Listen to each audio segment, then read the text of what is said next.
Halo teman-teman Sunshine, apa kabar semuanya? Mudah-mudahan kalian semua dalam kondisi baik ya.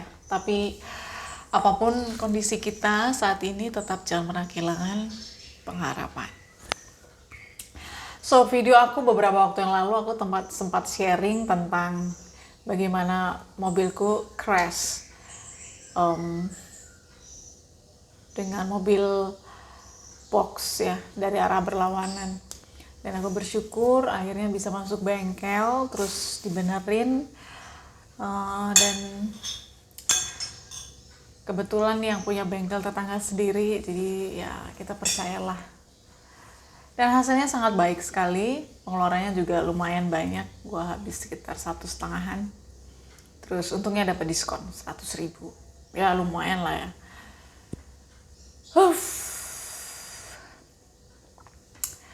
Waktu mobil itu datang, betapa gue ngerasa bersyukur banget melalui kondisi yang, kaca pecah, kaca depan kanan pecah, kita ganti juga tuh yang ori, terus bawahnya juga dikenteng dan lain-lain. Nah,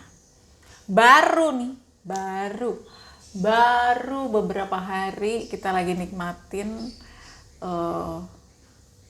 kondisi mobil yang habis dibenerin itu. Ini gue mau cerita satu hal nih. Jadi pertama kali setelah mobil itu crash dan masuk bengkel itu kan sekitar 2 atau 3 hari lah dia di bengkel. Begitu sampai, gue yang seorang supir amatir, gue merasa deg-degan loh, kayak ngerasa keriset lagi gitu. Betapa gue waktu nyetir ulang itu gue seperti lagi belajar lagi menyesuaikan lagi tangan gue, kaki gue, badan gue dengan setiran mobil. Padahal yang rusak kan bodinya kan, mesinnya sih sebenarnya sama. Terus gue telepon suami gue dong, gue bilang kok gue ngerasa deg-degan lagi ya. Oh bukan deg-degan sih, tapi kok tangan gue keringetan ya, kayak gugup gitu. Terus suami gue bilang gak apa-apa lah, lewatin aja prosesnya gitu. So, hari pertama setelah mobil keluar dari bengkel, hari kedua gue menjadi orang yang sangat jauh lebih berhati-hati. Yang tadinya udah mulai bukan bergaya ya, tapi cukup pede untuk set. Nah ini kembali lagi untuk ekstra hati-hati.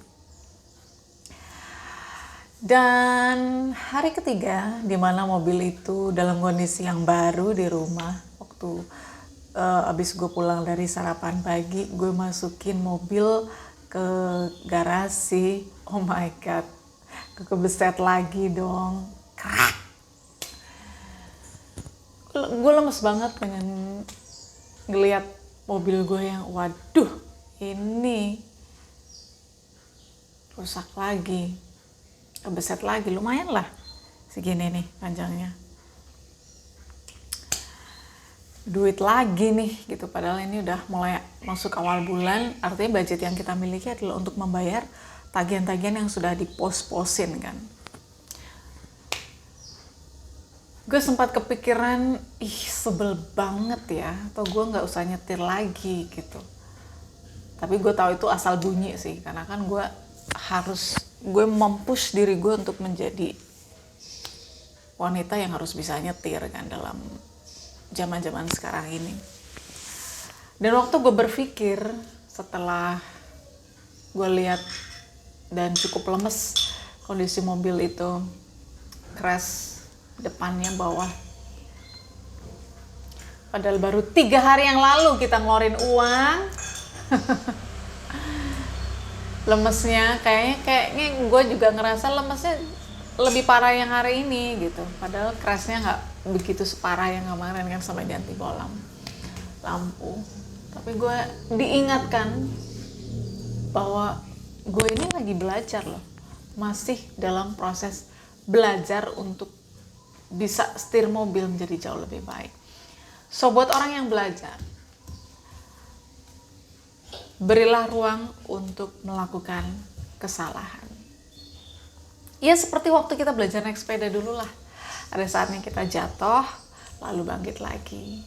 Jatuh, mungkin ada bagian dari sepeda yang rusak, atau kita lututnya cedera gitu.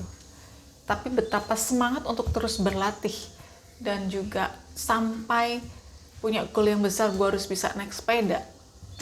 Itu yang membuat kita nggak fokus sama luka-luka yang kita alami waktu kecil. Gue ngerasa waktu kecil aja gue bisa mikir kayak gitu. Kenapa waktu gue dewasa gue nggak bisa berpikir yang sama? So lewat kejadian tadi pagi, gue jadi minta maaf sama diri gue sendiri. Dan gue bilang, it's okay Monik. Dan untuk benerin yang baru itu, yang baru aja lo besetin itu mobilnya, gak perlu buru-buru lah. Sambil lo belajar lagi untuk bisa nyetir, bisa parkir dengan jauh lebih baik. Oke, itulah sepenggal cerita kisah gue dengan mobil dan juga pelajaran gue nyetir mobil.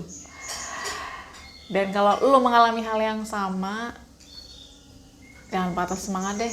Ya sekalipun emang harus keluar duit lebih besar ya. Ya kalaupun memang belum bisa dibenerin, ya udah deh. Hajar aja, yang penting lo gak kehujanan, lo harus lebih bersyukur. Lo bisa ngantar anak lo les, lo bisa ngantar saudara-saudara lo kerja, berkegiatan, dan lo gak kehujanan, gak kepanasan. Dan gue belajar lagi, kalau lo punya goal besar untuk sesuatu hal yang biasa, ada kerikil-kerikil yang mencoba untuk mengalihkan pikiranmu. So, kalau lo udah mulai beralih pikirannya dari goal besarmu, balikin lagi, fokus, dan belajar terus dengan lebih semangat. Gimana menurut Ngana? Saya Monika Sinaga, Rise and Talk. God bless you. Bye.